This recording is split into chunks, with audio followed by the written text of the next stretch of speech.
Welcome to Sonic Tonic Experience. My name is Darren Kramer. We're so happy you're here today. We have a special guest, Pete Lewis.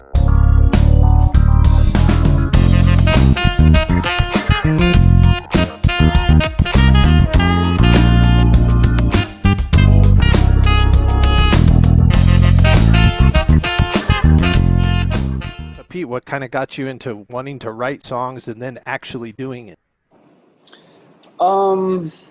I guess it was my love of harmony and melody, just, trying to mess around with those two elements of music. And then I realized that, as a musician, what could be better to put your individual stamp on from you, this is who I am, through my composition, of course, through my playing, you can usually tell like somebody's tone and the way they perhaps improvise a line.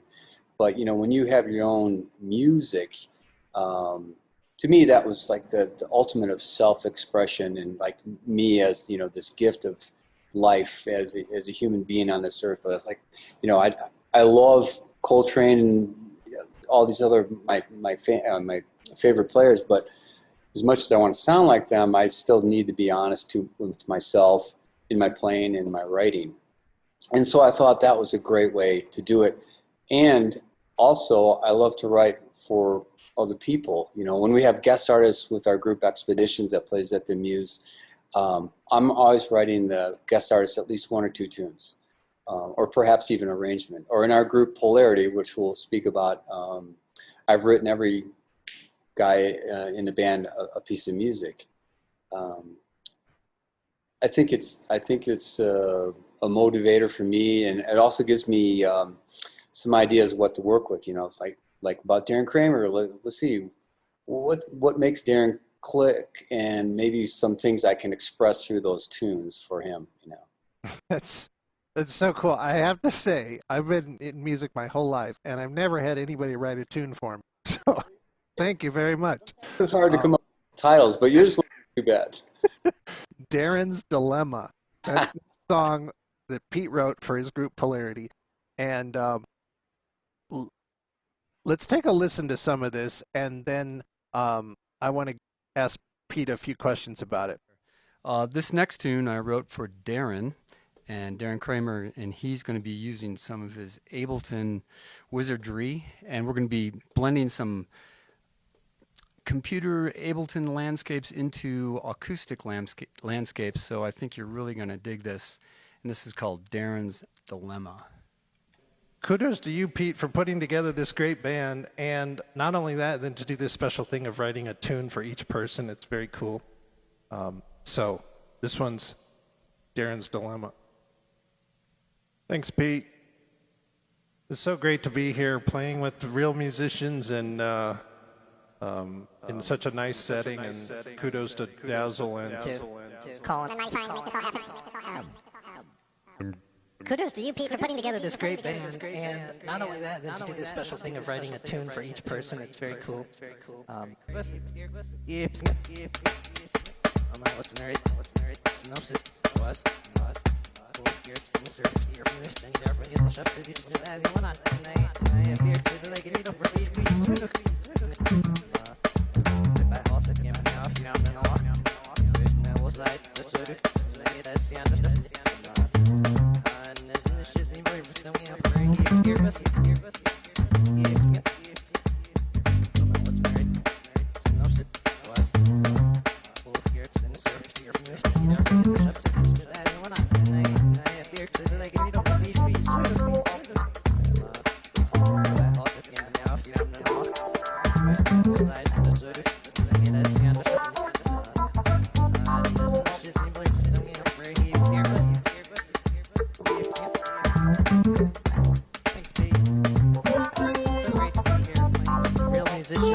say, and kudos to Dazzle and to Colin and Mighty Fine for making this all happen. Kudos to That was Pete Lewis this great band. and myself, Darren Kramer, and we just did a live stream last night with Dazzle Jazz Club here in Denver. So he has a 5-piece band. Tell us about this song. How do you come up with a song? Usually the melody, some type of melody idea. Like I have a book of like melodic fragments I'll work with, and I like that little thing, and then I'll just expand on that to try to create melodies. So a lot of it's played on my saxophone first, just coming up with melodies, because I feel like if I can come up with a strong melody, then I'll usually lay out the harmonies underneath that. You know, I don't want the harmonies to dictate what my melody is. I'm usually going the other way around. So maybe I'll take the top note of the melody and then harmonize it from the top down. And it sometimes is functional and sometimes not, you know, but it's whatever is going to sound the best. And in this one for you, I remember coming over to your house, is like, hey, Darren, how can we incorporate, you know, acoustic and then going into Ableton and maybe coming back? And so you gave me some great ideas for that. And I think the band's doing a good job with doing that. And I love what you've done as well. So that's how that came about. And I know you love funk. And so I knew it was going to be like a kind of funky piece. So that's how that tune came about. It's so neat to hear people's thought process, and that's what this show is also about. Hopefully there's a lot of musicians watching and realizing there's no right or wrong. It's just, it's so fun to explore. I love that your other group with your wife, Claire Church, is called Expeditions. It's like you're going out there on a journey, and the thing about jazz and improvisation is it's not going to be the same each time. And I love that aspect, and I think some people are a little shy of that. Why do you love improvisation? Why do I love it? Yeah. Just kind of what you said is it's going to be different every time. The depth is just endless, like what you can do. You know, creating melodies in the moment with like tapping into all your musicality and like, can you react to what's happening, you know, and create something, you know, that's going to be musical and worthwhile in that moment, you know. And I think when we hit it and it's happening, it's like, oh man, there's nothing like it, you know.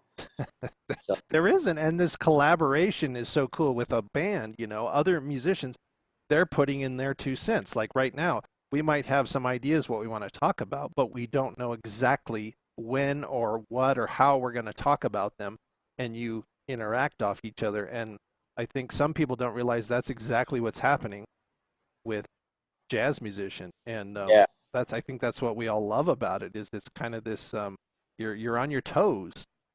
yeah, for sure. And it's like, for me, I always think like I'm in my head trying to process all this stuff, you know, but then you need to be listening across the room to everything else too, you know, so you got your brain's like on fire, you know, trying to process all this stuff, which I think is healthy in so many ways, you know. But here's a cool thing. That's a great point. You're playing saxophone. You wrote the tune. You're making up your solo. And then on top of it, people, I'm sure, were going, wait a minute, why is Pete's saxophone sound so weird at that moment? And we have a couple other clips I'm going to play. And so tell us a little bit about your electronics. You know that have been into that for years on my trombone, electric trombone DJ setup. And now you just recently got into that. And how's it feel? I love it. It's a whole nother palette. It's like, you know, maybe you're painting with blue, green, and red, but now you have all these other colors to work with. Plus it changes some of your lines, you know, like, oh wow, I wouldn't even play that if I wasn't hearing that kind of that distorted thing. I'm hearing more guitar lines now, or, you know, the echo, I can just let space because I'm hearing the reverb or the echo come up. So I don't have to play as much.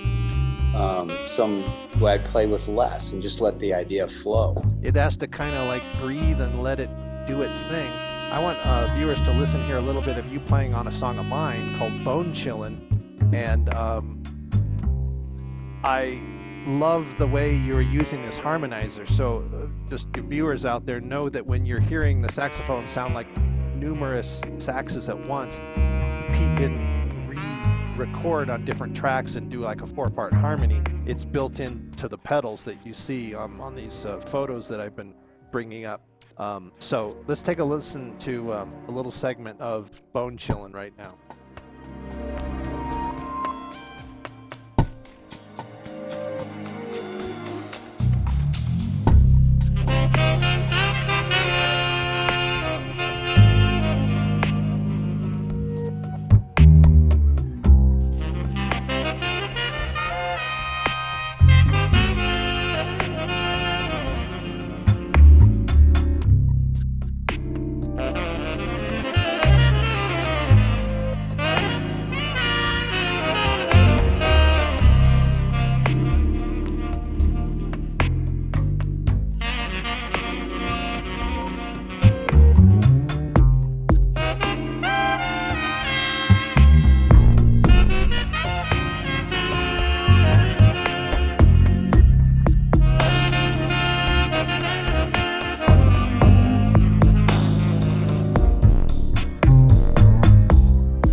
And what I'm still getting used to is not having to look down at all the, which is you're great at. I think you even have something installed on your trombone now where you can just kind of hit it with your thumb. Yes.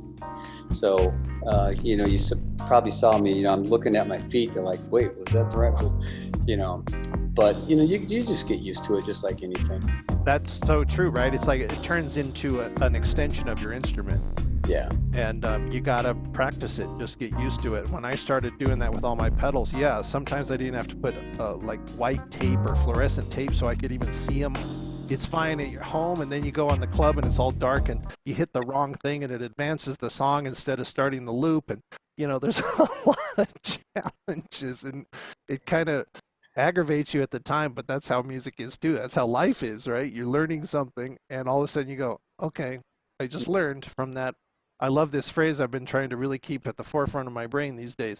Whatever is happening, whatever, is occurring in your world is happening for you and not to you. So it's an opportunity for growth. Yeah. That's awesome. And we've seen a lot of that with this whole live stream and kind of adjusting our lives as musicians through this quarantine and all. And there's a lot of frustrations that build up, but it's kind of neat that now who knew that you with Muse Performance Space were going to be presenting live streams and kind of going in this other direction. You have to take what life is sort of presenting for you. Exactly, man. I think that's a beautiful way to look at it, and you just approach it with positivity and like, okay, I'm going to take this challenge and run with it and learn from it, and you do the best I can.